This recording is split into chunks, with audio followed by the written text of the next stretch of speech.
Live from New Delhi, you're watching DD India News Hour, India's voice to the world. I'm Anil Thomas. Coming up in the next hour.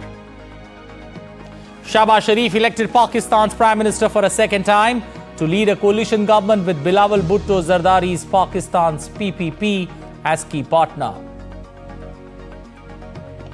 Talks on Gaza truce expected in Cairo today as airdrop of humanitarian aid begins. Former US President Donald Trump wins Republican vote in 3 US states, edging towards GOP presidential nomination. And it's a Manchester derby on Super Sunday with City playing host to Manchester United. City unbeaten in 18 games, while United have lost only once this year.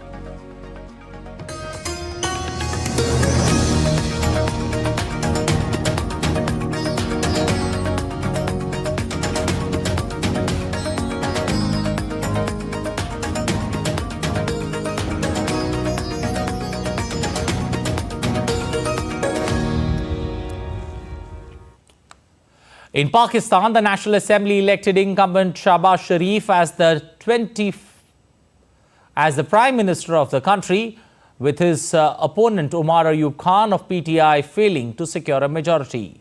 Despite allegations of pre-poll rigging and military interference, PLMN and PPP caretaker government is set to return to avert another economic crisis. As a $3 billion bailout package expires next month, Shehbaz Sharif will be tasked with bringing harmony and unity within political ranks across parties to garner support for a possible bailout package from international aid agencies. Pakistan went to the polls on Feb 8th in a vote that was marred by a mobile internet shutdown, arrests and violence in its build-up and unusual delayed results. Meanwhile, Pakistan's former President Asif Ali Zardari and his rival Pashtun politician Mohammad Khan Akaze on Saturday filed their nominations for the presidential elections that's going to be held on March 9th. Asif Zardari from the Sindh province is the co-chairman of the Pakistan's People's Party and has the support of the Pakistan Muslim League Nawaz. The new president will replace Dr. Arif Alvi, who completed a 5-year term last year. However, in the absence of the electoral college required to elect the president, Alvi is still in office. 3 more Pakistani citizens submitted nomination papers for the president's position as independent candidates. The scrutiny of the nomination papers will be conducted on Monday. Well, for more on the story, we've got Jessica Taneja joining us with the latest on the developments in Pakistan. Jessica, good afternoon. Jessica, how does one see this development that's taken place, especially with regards to Shehbaz Sharif getting a second term? And how does one look ahead, especially when it comes to the role that he plays for the people of Pakistan? Well, the previous caretaker government of Pakistan pretty much remains in place. However, we don't know who gets the new minister portfolios. It is likely that the finance minister would continue because the primary task ahead for the new government that's going to take charge would be to bring in some economic stability, of course, while working to bring out some political stability as well, while talking to parties across the board and uniting them, especially when the country is in a situation like this. Now, talking about Shehbaz Sharif, he comes with a set of experience. His election was already premeditated and it was understood that he will take charge. Partly due to the PMLN, which did not secure the kind of mandate it had expected with the return of Nawaz Sharif after forced exile.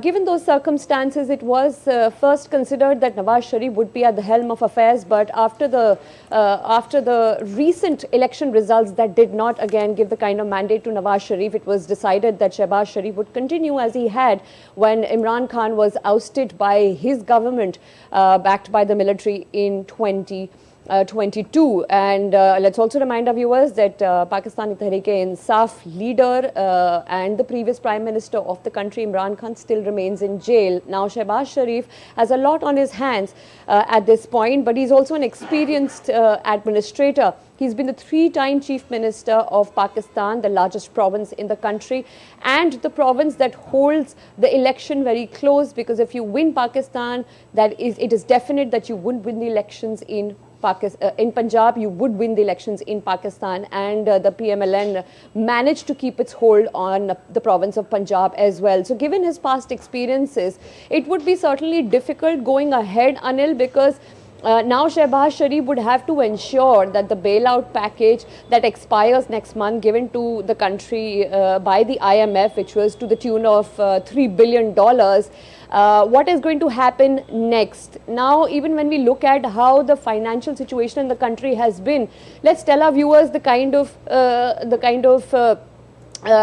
situation that we're seeing in Pakistan right now, which Shehbaz Sharif and his government would have to particularly focus on, and that would be primarily to increase more government spending and to sort of reduce their excess debt which has been piling up. Not to forget year-on-year inflation that Pakistan is battling. Now, while Shehbaz Sharif was the Prime Minister of Pakistan for the last 2 years, you saw in 2022 the Pakistan floods that devastated the country, claiming nearly 1,800 lives at that point, and the destruction was to the tune of $30 billion. Imagine this for a country that does not have any foreign direct investments. It did not have any FDI in the recent years. In fact, its FDI was down to $1.7 billion, which is something India gets in a week. So you could imagine the kind of economic downturn that Pakistan has witnessed and the kind of work Shehbaz Sharif would have to do to ensure it's not in that situation anymore. Okay, Jessica, purely trying to understand, how this plays out. Now, Shehbaz Sharif was a great administrator, but, having led the country for close to 6 months, would you say that he looks pretty perfect for the job, and the challenges that he faces, especially the road ahead when it comes to keeping the economy, the growth of that country, which is almost nearly 2% and doesn't give much of hope? In that context, the challenges that Shehbaz Sharif faces ahead? Well, as I just pointed out, the situation and the state of the current economy in Pakistan, it hasn't been stabilized ever. A lot of bailout packages from international aid agencies rely on some form of political stability. Now, if you take note of your neighbor Sri Lanka, it was in a similar crisis few years ago. You'd remember when the Rajapaksas fled and left the Sri Lankan economy in tatters. It was Ranil Wickremesinghe who had taken the position of Prime Minister in the past as well, who came and stabilized the economy, ensured the agricultural growth of the country continued to witness that kind of reform where fertilizers were imported, and of course a lot of measures were taken, corrective measures were taken to bring the economy back on its foot. Now, with Pakistan moving ahead, as I pointed out earlier as well, with foreign direct investments almost on the brink of collapse, if you look at the banking sector of the country and also the telecom sector, it is dominated by foreign investors. So, of course, things are not looking great at this point. And for the government to be able to reduce its debt, the kind of spending it will require could also take them to consider looking at national assets as well. So, given all of this, liquidating certain national assets, and that would be a challenge ahead for this government to bring on some economic relief if the international aid agencies don't step in to help Pakistan recover.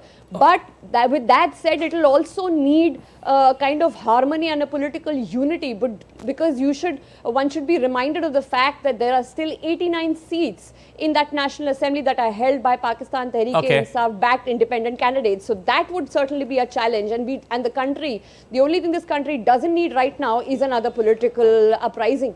Okay, Jessica, having said that, now looking at Omar Ayub, the candidate who challenged Shehbaz Sharif in this, in this race to become the Prime Minister, how do you see his challenge and the role that he has to play, the larger role that he has to play in the days to come?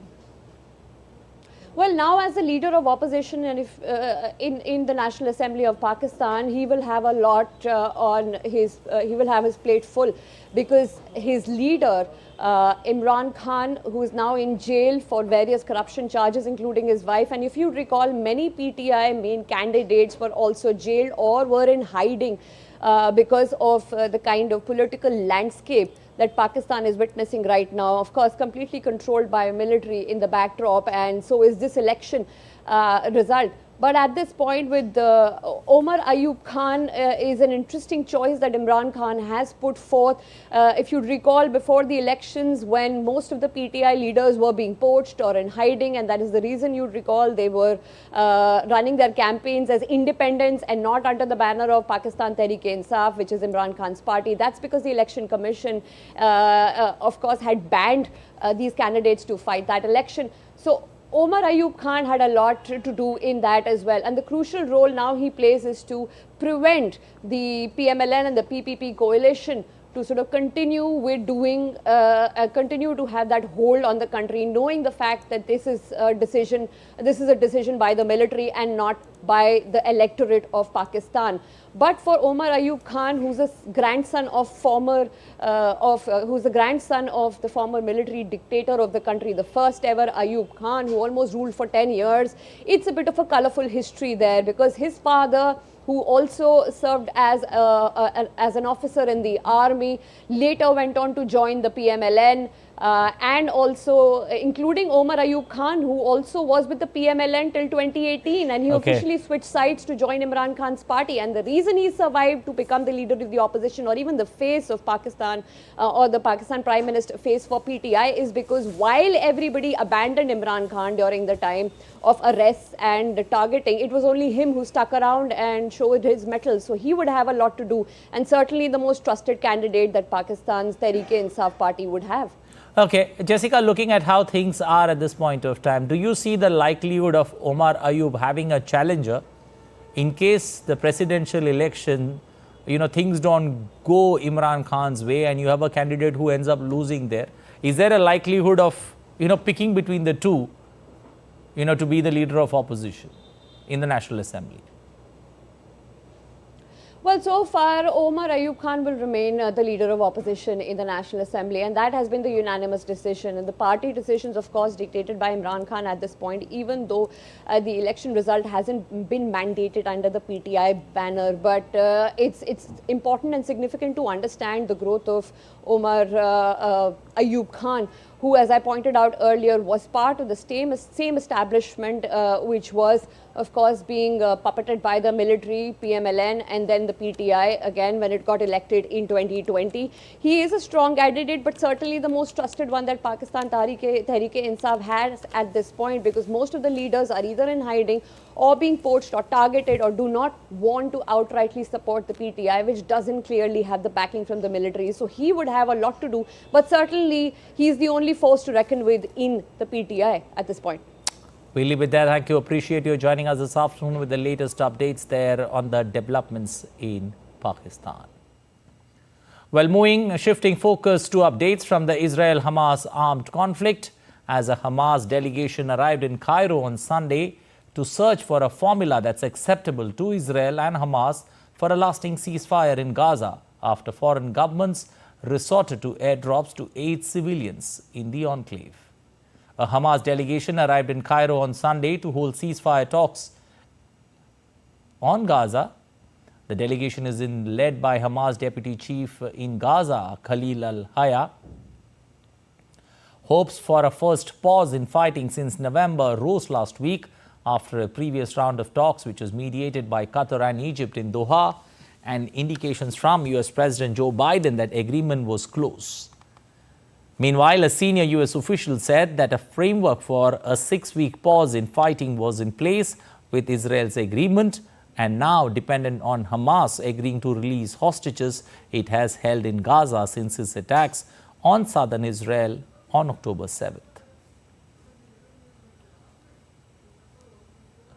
The United States on Saturday carried out the first of what it said would be a series of humanitarian airdrops of food into Gaza.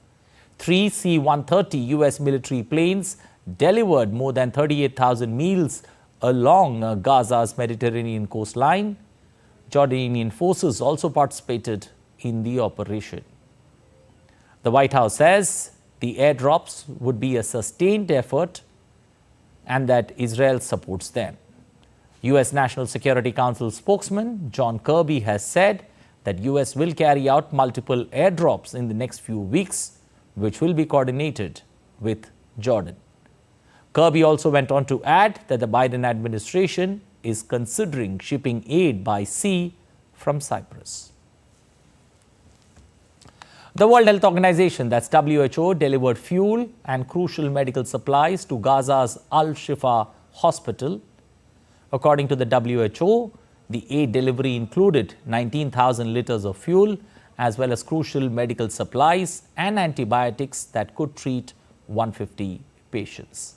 The head of the emergency department at Al-Shifa urged for further aid deliveries as the medical complex remains overwhelmed. The WHO delivery came a day after an aid convoy incident in Gaza City. Meanwhile, thousands of Israelis reached Jerusalem on Saturday, demanding the release of hostages held in Gaza. The protest concluded a 4-day march that began at one of the sites hit in the October 7th attack by Hamas. 134 hostages are still captive, according to Israeli authorities. As the ceasefire talks continue, the negotiators are also putting prisoner swap option on the table.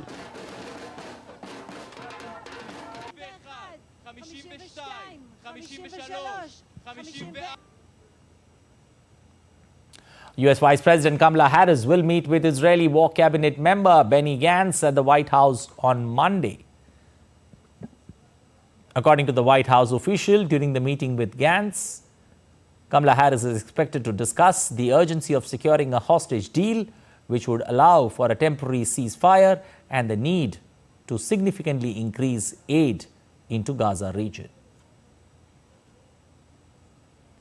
As Israeli troops intensified their ground operations against Hamas, the army struck dozens of Hamas targets in the southern Gaza city of Khan Yunis.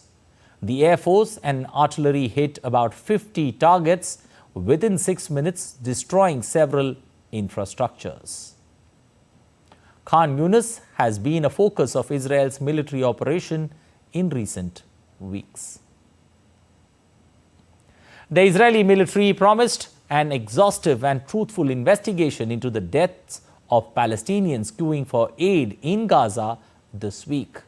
IDF spokesperson Rear Admiral Daniel Hagari said that Israel will present its findings from Gaza aid incident. Following the incident during which dozens of Palestinians were killed during the entrance of aid trucks into the northern Gaza Strip on Thursday morning, we are investigating this incident. We have all the documentation that we need in order to carry out an exhaustive, truthful investigation into the facts of this incident, and we will present our findings. It was a humanitarian operation we were running, and the claim that we deliberately attacked the convoy and deliberately harmed people is completely baseless. Still to come on DD India News Hour. Zelensky pleads to the West after Odyssey attack as Russia downs 38 Ukraine-launched drones over Crimea.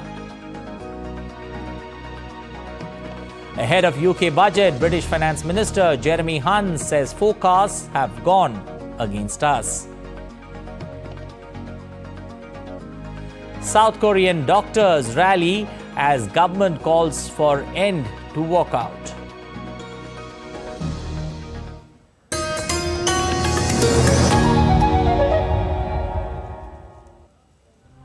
Human activities and habitat loss are a few among the many threats that birds face today. I was riding on my pillion and there's a bird which fell right in front of me and I couldn't help the bird and the bird died. I thought something has to be done for this. This is what I thought, and by next year we started a rescue work. We are like applying 100 kg of phosphorus. A plant is able to get only 8 to 10 kg. Some part will go to nearest water body, but maybe 80% of that will be precipitated in soil. Group of women in the southern Indian state of Tamil Nadu who are not just cleaning up these dump yards but also reclaiming the land and turning it into something beautiful. The romantic city of Venice. But as the world heats and glaciers melt, the future of this city seems shaky. It won't manage. Mosa won't be able to cope as a structure, but nor will the lagoon manage because it needs the exchange of water.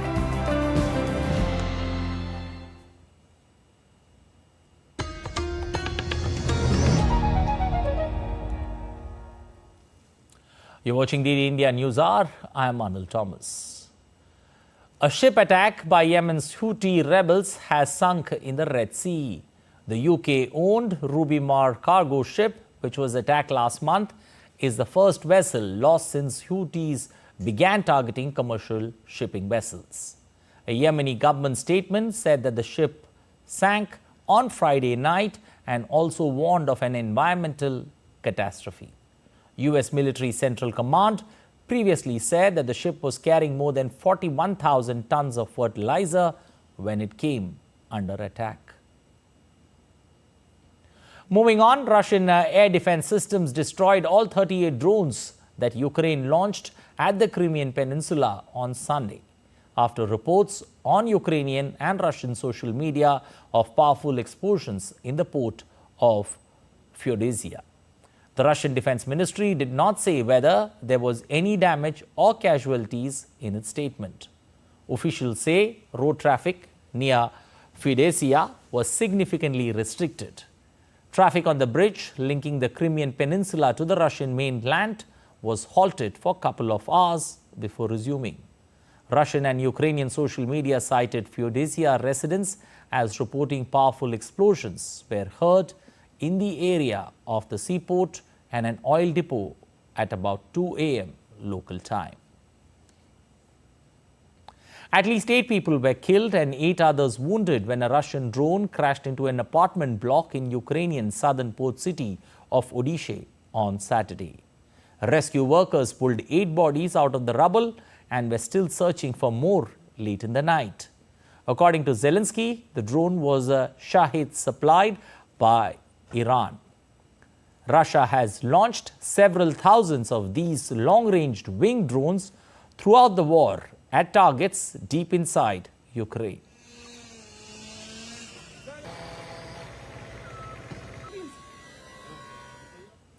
Meanwhile, Ukrainian President Volodymyr Zelensky has called on Western allies to deliver more air defense systems after the Russian drone strike on Odisha. The world knows that terror can be opposed.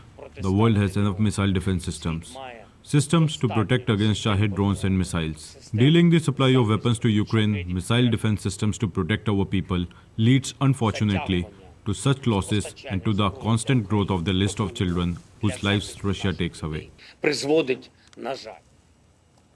Russian security forces killed 6 alleged militants in a special operation in Russia's North Caucasus Republic of Ignistia. Russia's news agency reported citing local law enforcement agencies. On Saturday, Russian authorities launched counter-terrorism emergency powers in the town of Karabulak after the alleged militants had opened fire on law enforcement forces in a residential building. The law enforcement forces informed that the counter-terrorism operation is still in place and the identity of alleged militants are being established.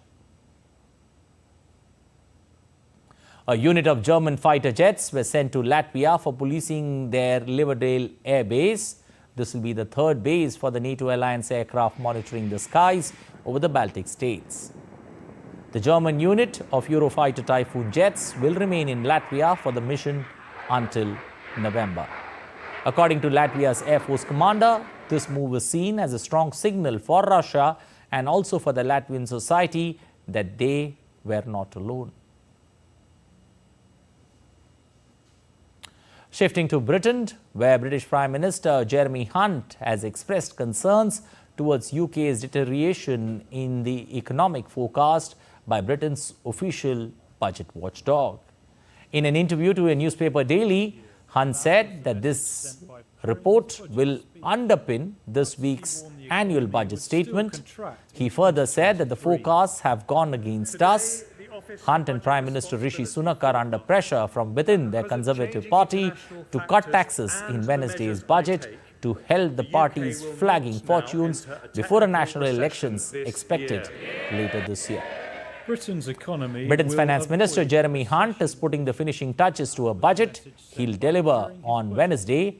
He will do a series of interviews later ahead of the budget, and DD India's correspondent Ollie Barrett has the latest from London. When Jeremy Hunt gets to his feet in the House of Commons on Wednesday, he will hope to deliver a budget that can help turn around the Conservatives' ailing polling numbers. They are 20 points behind the opposition Labour Party, according to many polls at the moment, in a year that we know that there will be a general election. He had hoped to try and do that by rolling out significant tax cuts in this budget, but it now looks like that will be more difficult to do than Jeremy Hunt had hoped. Towards the end of last year, it looked like he might have some so-called headroom running into the billions of dollars, which would potentially allow him to significantly cut taxes. But since then, the economy has weakened. It went into a technical recession over the last 2 quarters for which we have data. And interest rates for government debt have also risen, meaning that the government may well have less money to play with when it comes to tax cuts. And at the moment, the tax burden for Britons is higher than it has been for decades post the cost of living crisis and post the COVID-19 economic crisis as well. So less room for manoeuvre perhaps than Jeremy Hunt had hoped. One area that it's being speculated he may look at is so-called non-dom status, that tax status for foreign domiciled nationals who are resident in Britain. He may look at that to try and save some money. As I say, all of this is seen in the context of there being a general election in the UK at some point this year. We don't know exactly when it's going to be. The opposition Labour Party insists that many of the economic problems that the government and the country face at the moment have been created by what they call the economic mismanagement by the Conservative Party. It is a major political event in Britain, though, the budget on Wednesday that will take place in the House of Commons, and Jeremy Hunt's going to be preparing the ground for it over the next few days. Tax cuts is one of the key areas that we're going to be keeping an eye on to see if Jeremy Hunt does feel he has the money to roll them out or not. Ollie Barrett in London, reporting for DD India. Well, former US President Donald Trump on Saturday easily won the Republican caucus in Michigan. Trump trounced Nikki Haley, his last remaining rival for the Republican presidential nomination.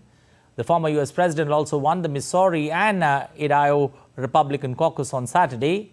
Trump beat Haley in all 13 districts taking part in the nominating caucus, according to the state Republican Party. Overall, Trump won with nearly 98% support, which means 1,575 votes to just 36 for Nikki Haley. Trump won the primary convincingly on Tuesday, securing 12 of the 16 delegates up for grabs. He took all of Michigan's remaining 39 delegates at stake on Saturday. The former US president also won the Missouri Republican caucus on Saturday, according to Edison Research. Republicans were also holding caucus in Idaho on Saturday, one of the final contests for Haley to alter the course of the race prior to Super Tuesday on March 5th. This is going to be the biggest day in the primaries when 15 states and 1 territory will vote, with victories in Iowa, New Hampshire, Nevada, the US Virgin Islands, South Carolina, and now Michigan. Along with Missouri under his belt, Donald Trump is now closer to becoming his party's White House standard bearer and a likely general election rematch with President Joe Biden, a Democrat. It's about focusing and preparing and being effective in November. there's not a philosophical divide or, an issue divide on those types of things. This is purely on getting the party ready to win in November.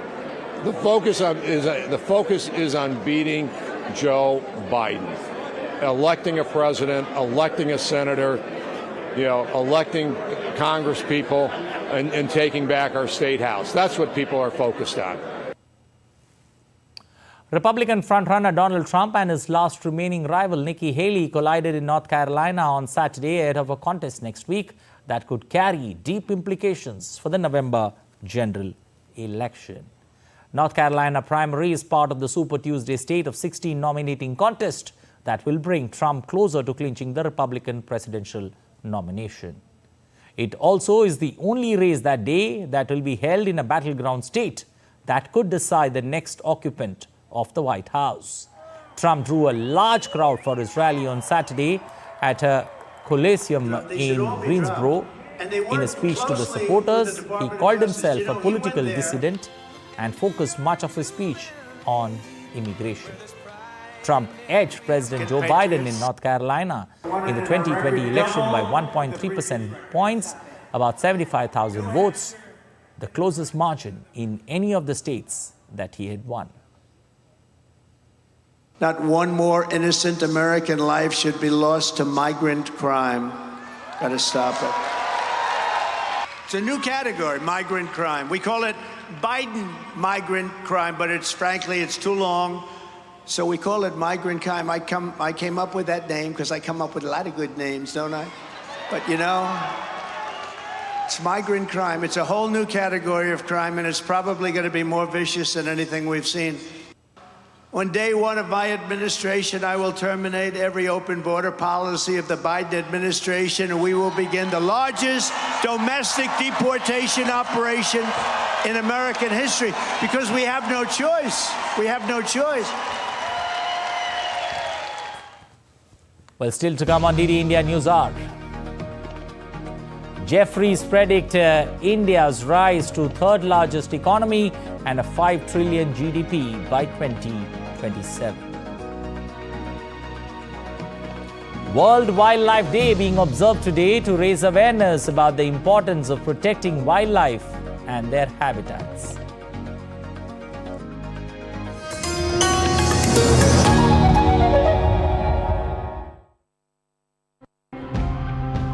Human activities and habitat loss are a few among the many threats that birds face today. I was riding on my pillion and there's a bird which fell right in front of me and I couldn't help the bird and the bird died. I thought something has to be done for this.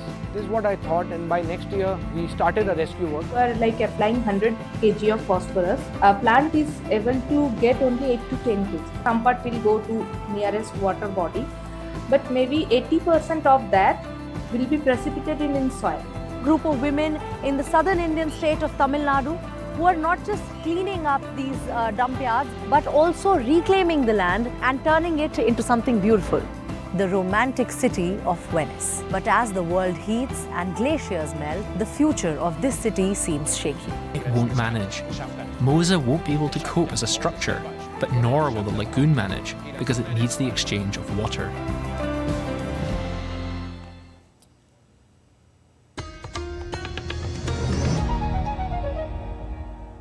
You're watching DD India News Hour. I'm Anil Thomas. A quick recap of the headlines. Shehbaz Sharif elected Pakistan's Prime Minister for a second time to lead a coalition government with Bilawal Bhutto Zardari's Pakistan's PPP as key partner. Talks on Gaza truce expected in Cairo today as airdrop of humanitarian aid begins. Former US President Donald Trump wins Republican vote in 3 US states, edging towards GOP presidential nomination. It's a Manchester derby on Super Sunday with City playing host to Manchester United. City unbeaten in 18 games, while United have lost only once this year. Well, Tanzania's president led the East African nation in paying last respects to the country's second president, Ali Hassan Mwinyi, who succumbed to lung cancer on Feb 29th, aged 98. India's External Affairs Minister Dr. S. Jaishankar has sent condolences to the family, government and the people of Tanzania following his death. DD India's Isaac Lucando has more. A state funeral was held at Aman Stadium in Zanzibar, where local and foreign leaders honored Mwinyi's contributions to Tanzania. In a social media post, India's External Affairs Minister Dr. S. Jaishankar joined the numerous voices honoring the statesman, expressing deep sorrow over his passing. Dr. Jaishankar said India has a deep appreciation and respect for his exemplary leadership and contribution in the advancement of India-Tanzania relations. Mwinyi, who became president at 60 in 1985, succeeded Tanzania's founding father, Julius Nyerere. In 1989 and 1993, he visited India, strengthening ties between the two nations. Credited with transitioning Tanzania to a free market economy, Mwinyi introduced multi-party elections, despite many Tanzanians preferring a one-party state. His body was laid to rest in Mwangapwani village in Zanzibar on Saturday, where his son, Dr. Hussein Ali Mwinyi, currently serves as president. Isaac Lucando in Dar es Salaam, reporting for DD India. In Tunisia, thousands of members of the Tunisian General Labour Union gathered in front of Prime Minister's office in Kashpa Square.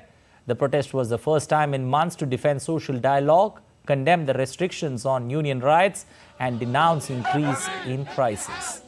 Kashpa Square was filled with protesters demanding work freedoms, national dignity and improvement of the social situation. The UGTT, which has about 1 million members, has been a critical voice after the arrest of activists, businessmen and journalists since President Kais Saied seized most powers in 2021 when he closed parliament.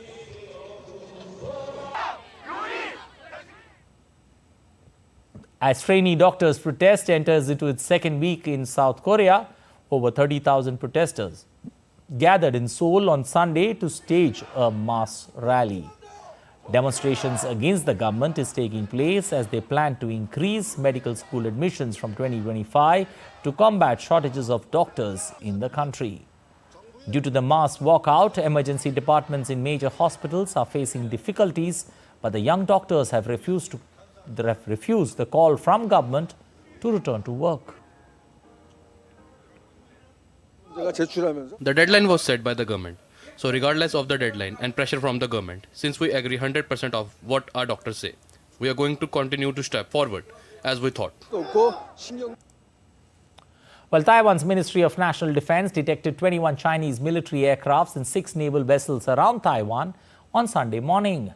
Taiwan's Defense Ministry said that among the 21 People's Liberation Army aircraft, 1 Chinese drone crossed the Taiwan Strait median line and entered the southwest corner of Taiwan's air defense identification zone. Along with this, Taiwan sent aircraft and naval ships and deployed air defense missiles to keep a track on the activity of the People's Liberation Army. Since September 2020, China has intensified its use of grey zone tactics by making increased use of the number of military aircrafts and naval ships operating around Taiwan. Weather updates from across the globe now. Fire crews in Texas Panhandle battled spot fires on Saturday amid an increase in winds that are threatening to reverse progress on the fight against the state's largest wildfire on record. The deadly wildfire, dubbed the Smokehouse Creek Fire, has scorched more than 1 million acres of land, according to the latest figures from the Texas A&M Forest Service. Only 51% of the fire has been contained. At least 2 people have died and dozens of homes have been torched by the fire. Parts of California's Sierra Nevada were covered with more than 42 inches of snow following a blizzard that carried strong winds about 190 miles per hour on Saturday. The National Weather Service has forecast more snowfall over the weekend. Blizzard warnings have been issued throughout till Sunday for several regions, including the Great Lake Tahoe region, popular for ski tourism. Local authorities have warned against skiing in the area.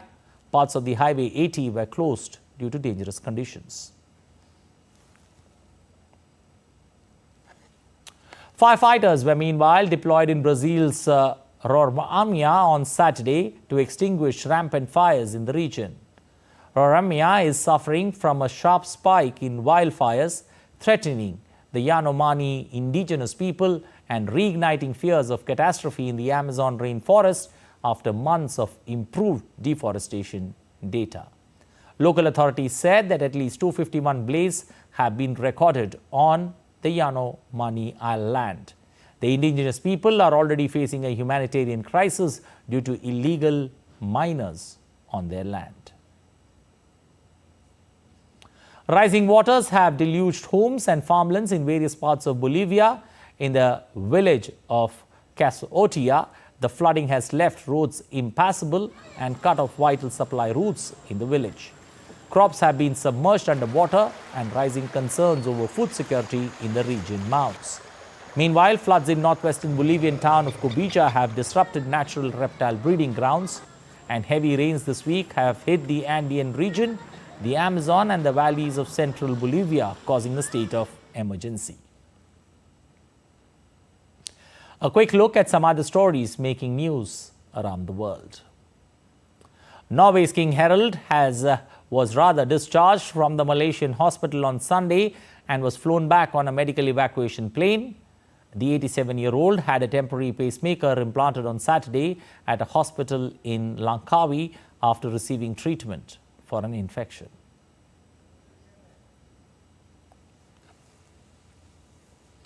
The Moroccan government and UNESCO announced a new project to improve methods for predicting and preventing earthquake risk. The project comes after the devastating 2023 Marrakesh Safi earthquake that struck the Al Haus province.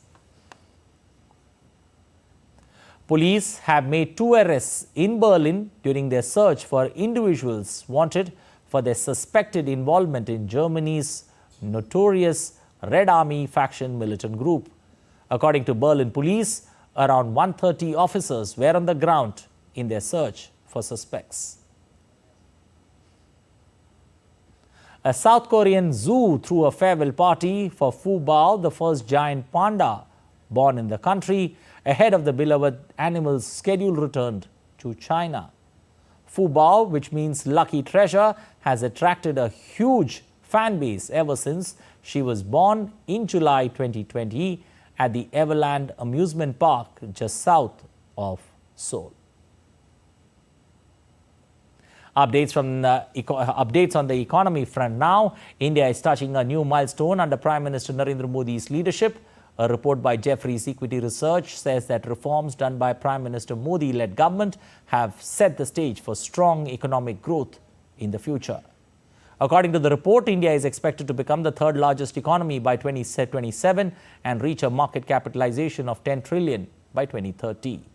It further said that a Real Estate Regulation Act and investments have boosted sectors like housing and startup, while digital supermarkets like UID, UPI, DBT have also got a push. India's young population and favorable demographics have made it attractive investment destination. Strong earnings, growth profile, track record of generating peer-beating returns, rising Indian markets weigh and deep markets will attract foreign inflows. Indian government recently released a fact sheet pertaining to the household consumption expenditure survey for the agriculture year 2023. According to the report, for the base year 2011-12, poverty lines for rural and urban India was Rs 789 and 967. Meanwhile, for the year 2022-23, poverty lines for rural and urban India are Rs 1452 and 1752. The poor percentage in 2023 dropped to 2% from 12.2% in 2011-12. Also, the Gini coefficient for rural India has declined from 28.7% to 27% in 2022-23. The urban inequality fell sharply from 36.7% to 31.9% in 2023. This is on a decade-on-decade basis, these numbers that you see on your screen. With religious tourism blooming in India, it will soon become a key factor in increasing job opportunities in the country.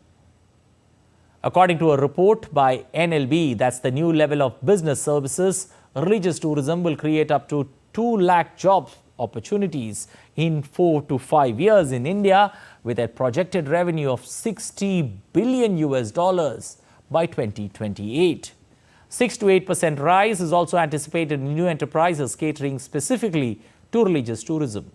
With religious tourism expected to grow annually at over 16% between 2023 and 2030, Ram Mandir alone will add nearly 25,000 jobs across multiple roles. As this segment accounts for 60% of the domestic tourism, the ministry data says religious destinations earned more than $16 billion in 2022. Well, India has officially ended extreme poverty. High consumption and a large decline in inequality are the big reasons for this sharp decline. The US-based think tank Brookings said that this was a significant global development in its report based on the data recently released by the center. DD India finds out the reasons behind the tectonic shift in this report. Efforts to alleviate poverty in the country has got a shot in the arm with the latest report by the US think tank, which finds extreme poverty in India officially over. A sharp decline in headcount poverty ratio and stark increase in household consumption has led to the turnaround in India's development story. The Brookings report uses the government's official consumption expenditure data for 22-23, which came after 10 years as the previous official survey was conducted in 2011-12. This path-breaking achievement was shared by the member of the Economic Advisory Council to the Prime Minister, Shamika Ravi, on social media.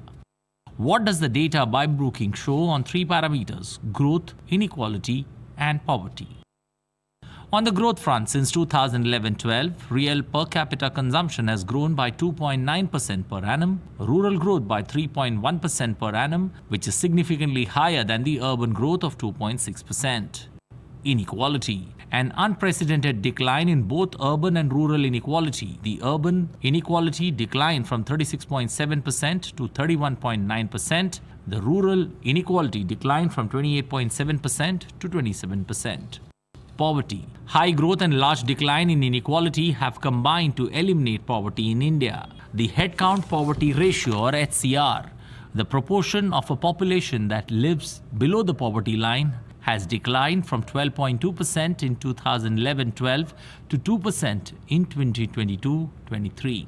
Rural poverty stood at 2.5%, while urban poverty was down to 1%.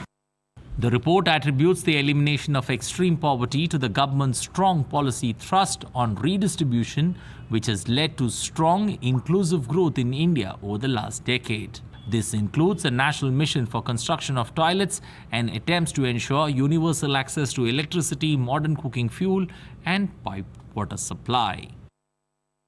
बीते 10 वर्षों में देश के 25 करोड़ लोग गरीबी से बाहर निकले हैं। ये दिखाता है कि हमारी सरकार की दिशा सही है, नीतियां सही है, निर्णय सही है और उसका मूल कारण नीयत सही है. Official data now confirms that India has eliminated extreme poverty as commonly defined in international comparisons. This is an encouraging development with positive implications for global poverty headcount rates. Bureau Report, TD India. Well, a quick look at other stories making news. India's Defence Minister Rajnath Singh to inaugurate the Def Connect 2024 to encourage indigenous defence innovation at the Manekshaw Centre in New Delhi on Monday. The event aims to facilitate meaningful engagements, showcase cutting-edge technologies, and is poised to be a transformative platform for fostering collaborations, innovations, and entrepreneurship in the defence sector. Indian Navy warships deployed in the Arabian Sea for maritime security operations continue to provide humanitarian assistance to seafarers. On Friday, a specialist team from an Indian naval warship boarded a fishing boat and provided immediate medical aid to the crews on the boats.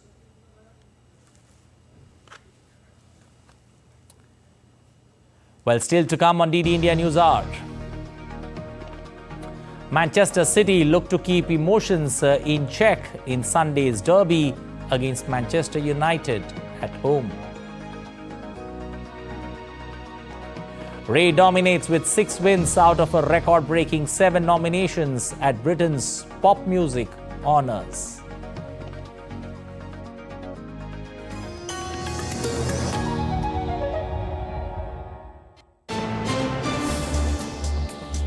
Voice of a rising aspirational world.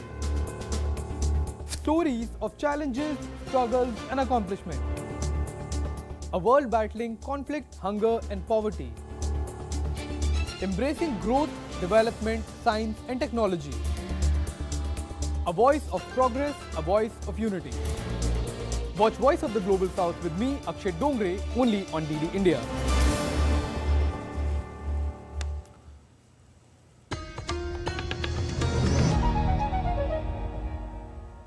You're watching DD India News Hour. I am Anil Thomas. In a world where our planet's wildlife faces unprecedented challenges, the need for innovation in conservation has never been more critical. Welcome to the United Nations World Wildlife Day 2024, where we embark on a journey of exploration and discovery, uniting people and planet through the power of digital innovation. DD India's Tapash has the latest. World wild life day की theme में digital innovation को सर्वोपरि रखा गया है। आपको ये जानकर खुशी होगी कि हमारे देश के अलग-अलग हिस्सों में वन्य जीवों के संरक्षण के लिए टेक्नोलॉजी का खूब उपयोग हो रहा है। On 3rd of March every year, the world comes together to celebrate World Wildlife Day, an initiative by the United Nations to shine a spotlight on the incredible diversity of life on our planet. This day serves as a reminder of the intricate connection between humanity and the natural world, urging us to take action to protect our precious wildlife and their habitat. Under the theme of connecting people and planet, exploring digital innovation in wildlife conservation, this year's World Wildlife Day delves into the transformative potential of digital technologies in safeguarding our natural heritage. Advancements in technology from satellite tracking to DNA analysis are revolutionizing the wildlife conservation efforts, providing us with invaluable insights into the lives of endangered species and their ecosystem. Satellites monitor wildlife movements while data aids in understanding migration patterns and land use, bolstering conservation initiatives. World Wildlife Day emphasizes the importance of collective action.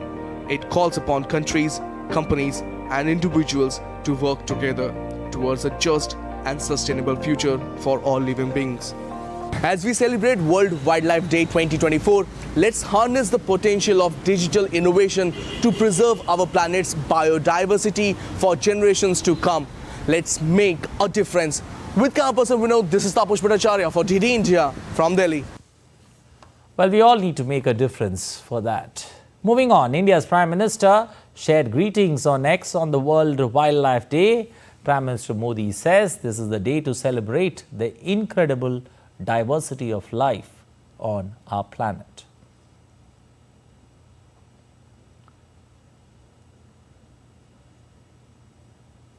Well, the Ramayana serves as a unifying influence across the entire Southeast Asian region. A significant event took place at the National Gallery of Modern Art in New Delhi, where India's Minister of State for External Affairs and Culture, Meenakshi Lekhi, and Sri Lankan Minister of Water Supply and Estate Infrastructure Development, Jeevan Thondaman, jointly inaugurated the captivating exhibition titled Ramayana Chitra Kavyam.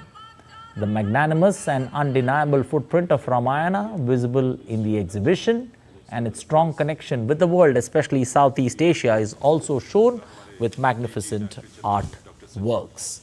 Furthermore, the exhibition will feature a variety of cultural festivals, including planned Bharatnatyam performance, as well as the renowned Natya Kavyam, scheduled for the entire week. The exhibition will be on till the 30th of April. Chitra Kavyam. Chitra is pictures and Kavyam is poetry. So through the pictures, through the drawings, we are trying to showcase the poetry, and poetry of life, poetry of humanity, poetry of righteous conduct, and poetry of victory of good over evil. Huge amount of inspiration which comes from the history and epic of Ramayana, and again acts as a binding force, a cultural force between Indonesia, India, and the South Asian region. Malaysia, the story is the same as Indonesia because similar people lived in this peninsula as well, and we stay connected to this region culturally, historically, and even emotionally. Project which we are embarking on with relation to the Ramayana is not just to boost the socio-religious image in Sri Lanka, but it is also to provide employment which will also lead to development initially amongst vulnerable and marginalized communities. And apart from that, I would like to conclude by saying that India was also the first creditor nation to extend financial assurances for our debt restructuring process. For this generosity, we are indeed very grateful. Further concretizing our relations, the two countries embarked on an ambitious economic partnership vision during President Ranil Wickremesinghe's visit to India last July. And this has established the trajectory of bilateral connectivity built on 5 pillars. And already action has been initiated in several areas of cooperation. Well, time now to get you all the updates from the world of sport. Well, in cricket, Australia beat New Zealand by 172 runs in the first of the 2 Test match series, taking a 1-0 lead against the Kiwis. Top performance from Cameron Green. Nathan Lyon propelled Australia to a comfortable win. Cameron Green was declared the man of the match, or the player of the match, chasing 396. New Zealand resumed at 111 for 3 on the 4th day of the second innings and collapsed in the face of superb spin bowling from Lyon to be bowled out for 196. The two teams will now face each other in the second test of the 2-match series in Christchurch on Friday. Well, the Premier League features a massive clash between two of the biggest teams on Sunday. Pep Guardiola's Manchester City locking horns with arch rivals Manchester United in a blockbuster clash at the Etihad Stadium. City are unbeaten in 18 games, while United have lost just once this year. The Sky Blues are currently in the second place in the Premier League standings. They thrashed Luton Town 6-2 in a scoreline in the FA Cup this week and will be confident ahead of this fixture at home. Manchester United, on the other hand, are in the 6th place in the league table, and Manchester City trail by the leaders Liverpool by 4 points after Liverpool managed to win last night. So things looking pretty comfortable in this Super Sunday clash.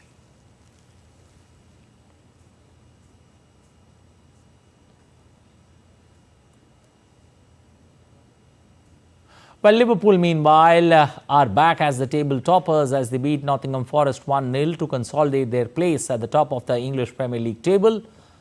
Striker Darwin Núñez came off the bench and glanced home a header in the 9th minute of stoppage time to sink Forest 1-0 and move Liverpool 4 points clear of the leaderboard. It was a 6th straight win in all competitions for Liverpool and a 4th in 11-day span that included an extra-time victory over Chelsea in the English League Cup final last weekend. Meanwhile, second place Manchester City will look to restore the gap to Liverpool to 1 point by defeating Manchester United at home in the derby later tonight. And singer-songwriter Ray created history at the 2024 Brit Awards in London on Saturday. Ray became the first artist to win most awards in a single year with 6 wins out of 7 nominations. She took home the Best Artist, the Best Album, the Best Song, the Best New Artist, the Pop Act, the R&B Act. In the pre-show, she was awarded the Songwriter of the Year. Other winners included SZA, Dua Lipa, Miley Cyrus, and others were honored with the Global Icon Award. The ceremony took place in London. I don't want to feel, so I stick to sipping. And I'm out on a town with a simple mission in my little black dress. And it's we miss good night. We gotta be alive. We no, they don't. To you, let it go. Hey, Well, that set the tempo moving. Well, that's all we have time for in this edition of DD India News Hour. But let us know your thoughts on the news of the day. You can connect with us on Facebook, X, Instagram. You can also visit our website, ddindia.co.in. We're going to be back with more news as it breaks here on DD India. I am Anil Thomas from all of us here in Delhi. Thanks for watching DD India News Hour.